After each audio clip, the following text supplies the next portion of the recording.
Hey, want to power up your English? If you really want to talk about health and fitness like you've been speaking English your whole life, there's one thing you've got to master: phrasal verbs. So let's jump right in. So think about it for a sec. How do you talk about your fitness goals? Do you say, I am going to exercise? I mean, that's okay, totally correct. But to sound really natural, you need the phrases that native speakers actually use day to day. We're going to cover the big ones so you can talk about your fitness journey with total confidence. All right, just like any good session at the gym, we've got to start at the beginning. Let's look at the phrasal verbs you'll use before you even start to break a sweat. Okay, first up, warm up. This is so important. It's all about getting your body ready for the main event, preparing your muscles, trying to prevent injuries. You don't just jump straight into lifting heavy weights, right? No way. You warm up first. And here it is in action. See how warm-up is something you do before the main thing? In this case, the race.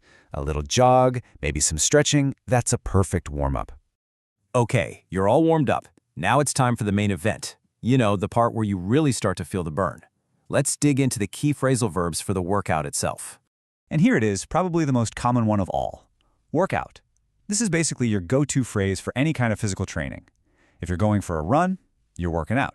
Lifting weights, yep, you're working out. Doing a yoga class, you get the picture. It covers pretty much everything. This is exactly how you'd hear someone use it in a normal conversation. It's perfect for talking about your regular routine, your habits, and how you stay healthy and sane. And hey, what goes up must come down, right? Just as important as warming up is the opposite. You have to cool down. This is that super important gentle transition from intense exercise back to a resting state. See how it's kind of a mirror image of the warm-up? It's all about that light, restorative movement. This sentence shows the sequence perfectly. You do the main thing first, then you cool down. But fitness isn't just about what you do in the gym for an hour. It's a bigger picture. It's about your mindset, your habits, your consistency. So let's look at some phrasal verbs that get into the decisions we make for a healthier lifestyle. Okay, this is a big one. We've got two powerful opposites here. On one side, you have commitment, right? You stick to your plan. And on the other side, well, you have the opposite. You decide to give up. The thing about sticking to something is that it implies it wasn't easy. You had to overcome some challenges, but you kept going. So this phrase has a really positive feeling of dedication and persistence. And here's the flip side. Give up in this sense means to stop trying, to accept that you can't do it. But wait a second. Give up can also mean something completely different, and it's something you hear all the time. That's right. It's kind of funny, but sometimes giving something up is actually the best thing you can do for your health. This is a really important little twist you need to know.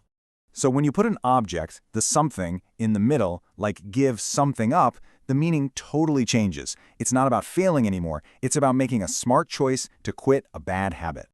I mean, we can all relate to this, right? Giving up pizza is not easy, but it's a positive move. In this sentence, giving up is an act of self-control. It's about discipline, not defeat. Let's look at another pair that's super useful but a little tricky. The difference is subtle but really important. Are you trying to just reduce something or get rid of it completely? That's where cut down on and cut out come in. Notice that little word on. When you cut down on something, you're just having less of it. So maybe instead of 3 cookies, you just have 1. You're reducing, not eliminating. But when you cut something out, it is gone, finished, done.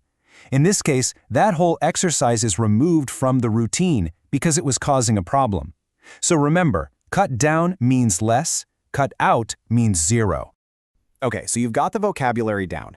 Now for a super quick grammar secret that's going to help you use these phrases perfectly every single time. Let's pull back the curtain. Let's make this really easy. Just 3 simple rules. First, if you see something in the definition, it just means the verb needs an object. Easy. Second, if that something is in the middle of the phrase, it means you can separate the 2 words. But number 3, and this is the golden rule, you have to remember this, if your object is a pronoun, like it or them, it must go in the middle. No exception. And this shows that rule perfectly. You can say, I've given up pizza, or you can say, I've given pizza up. Both are totally fine. But if you switch to the pronoun it, you only have one option. I've given it up. The pronoun gets sandwiched right in the middle, always. All right, we've warmed up, We've worked out and we've learned the secret grammar rules. Now it's your turn. It's time to take all this and actually put it into practice. So, what's your next move? Let's end with a little question for you to think about. Looking at your own life, your own habits, what's one thing you're going to cut down on this week? Or hey, maybe there's something you want to cut out completely. The absolute best way to make this stuff stick is to use it. So go on, start making a plan.